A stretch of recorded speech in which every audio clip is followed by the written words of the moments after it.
Assalamualaikum warahmatullahi wabarakatuh. Jumpa lagi dengan para calon mahasiswa Indonesia tahun 2022. Kita lanjut di video tentang tiga cara lolos SNMPTN ya tahun 2022. Tentunya di prodi favorit atau kampus-kampus favorit yang kalian mimpikan. Ini video part 2. Lanjutan dari part 1. Teman-teman yang belum nonton part 1 silakan lihat di kolom komentar, ada linknya ya. Oke.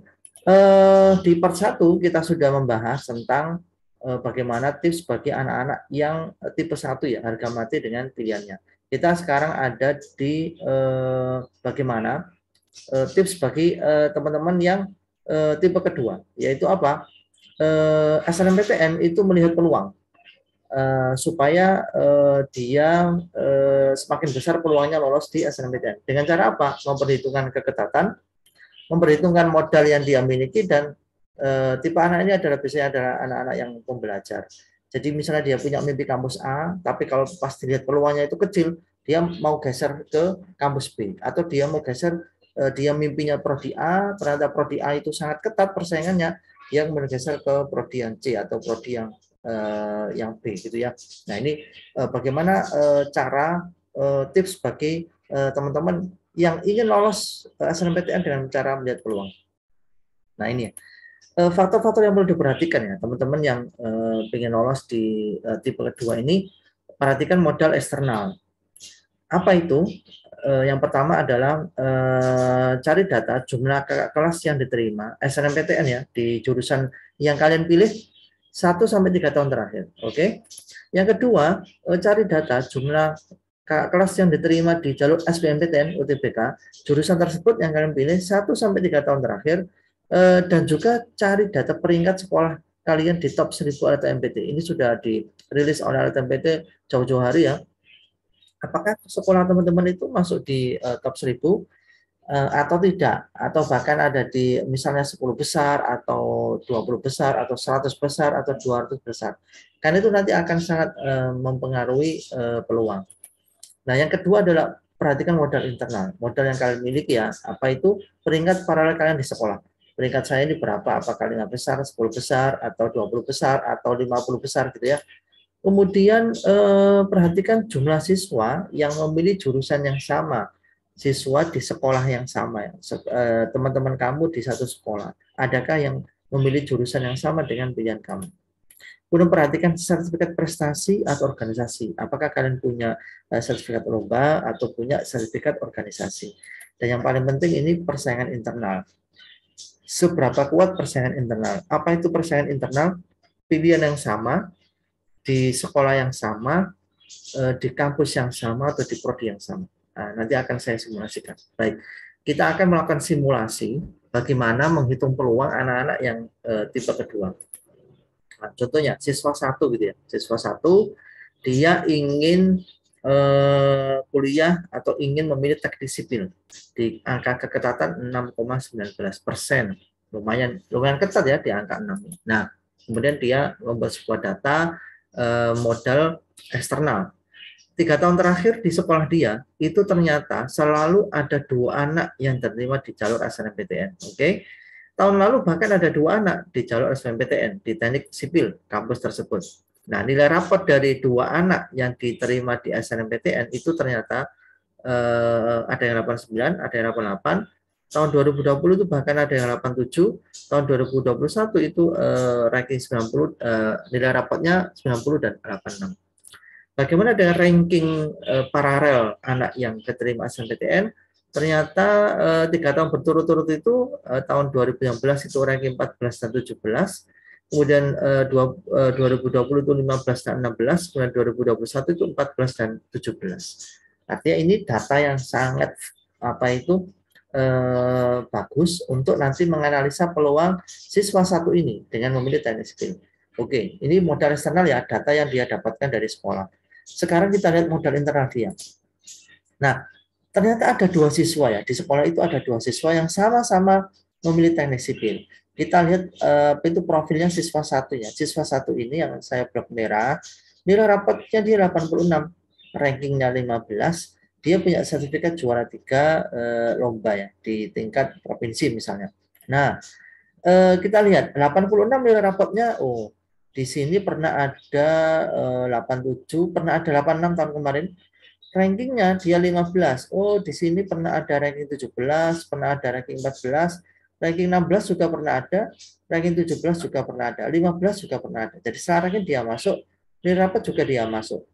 Tetapi ternyata ada siswa dua, teman satu kelas, satu sekolah ini ya, nilai rapotnya itu lebih tinggi 89. Ranking paralel dia juga lebih tinggi ranking 12. Dan dia punya sertifikat lebih bagus. Nah, kira-kira dari sini berapa peluang yang bakalan dihasilkan oleh siswa satu? Kita lihat dari ini ya. 3 tahun terakhir selalu acak ya sekolah ini menerima SNMPTN itu 2 anak.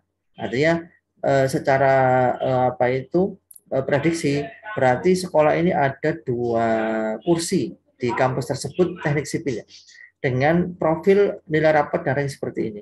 Kedua anak ini secara profil nilai rapat dan ranking masuk di radar. Nah, sehingga kalau kita hitung analisa, karena di sekolah itu hanya ada dua yang milih, maka peluang siswa itu besar. Kenapa? Walaupun dia kalah bagus dari temannya, tapi karena data menunjukkan setiap tahun itu ada dua, maka bisa diprediksi sekolah tersebut tahun ini juga menghasilkan atau menerima dua karena secara profil ranking dan nilai rapat masih masuk dari data 3 tahun terakhir sehingga peluang siswa satu ini besar. Oke, ini simulasi pertama. Simulasi kedua, siswa C gitu ya. Saya beri siswa C, dia sama-sama pilih teknik sipil, tapi ini dari sekolah lainnya dengan keketatan 6,19. Dia kemudian menghitung modal eksternal. Oh, teknik sipil ternyata 2 tahun terakhir ya selalu ada 2 anak yang diterima di jalur SNMPTN. Nilai rapotnya ada yang 88, 87, ada bahkan 90, bahkan ini ada 86. Rankingnya ya ada yang 15, 16, ada yang 17 juga, dan ada yang 14. Ini data modal eksternal dari data sekolahnya. Kita lihat dari data internal anak ini. Nah, ternyata tahun ini itu ada 3 siswa yang sama-sama memilih teknik sipil. Oke, siswa C ini profilnya nilai rapotnya 86, masih masuk ya karena pernah ada 86, rankingnya 21.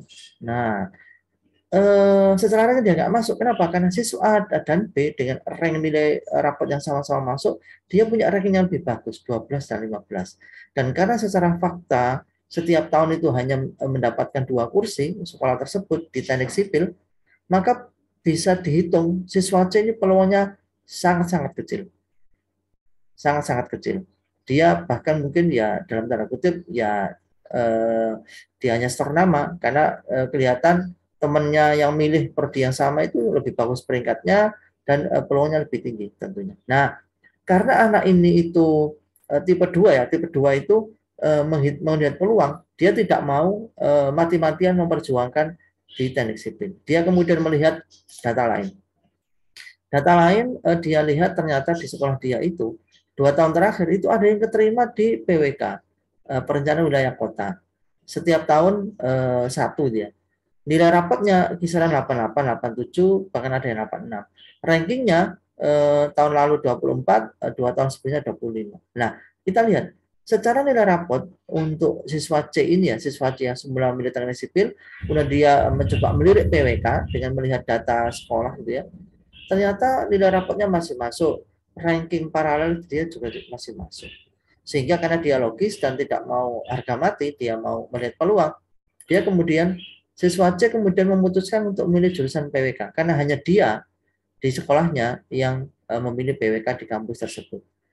Nah, bagaimana peluangnya ini? Tentunya siswa C ini peluangnya lebih besar diterima di PWK daripada dia mati-matian memperjuangkan memilih teknik sipil yang jelas-jelas secara data dia peluangnya sangat kecil. Nah, ini adalah tipe kedua di mana anak-anak itu lebih logis memilih prodi berdasarkan peluang yang dia dapatkan. Kalau peluang saya kecil, maka saya akan geser prodi atau geser ke kampus yang sekiranya punya peluang yang lebih besar. Nah, dengan cara ini, maka tentunya teman-teman masih bisa berpeluang besar lolos di SNMPTN dengan cara menghitung peluang, melihat mana peluang yang kecil, mana peluang yang lebih besar diterima, itu yang nanti akan dia pilih. Baik, sementara sampai di sini video part 2-nya tentang bagaimana cara lolos di SNMPTN. Kita lanjut di part 3 ya untuk kasus yang lain. Sampai ketemu di video berikutnya. Tetap semangat. Wassalamualaikum warahmatullahi wabarakatuh.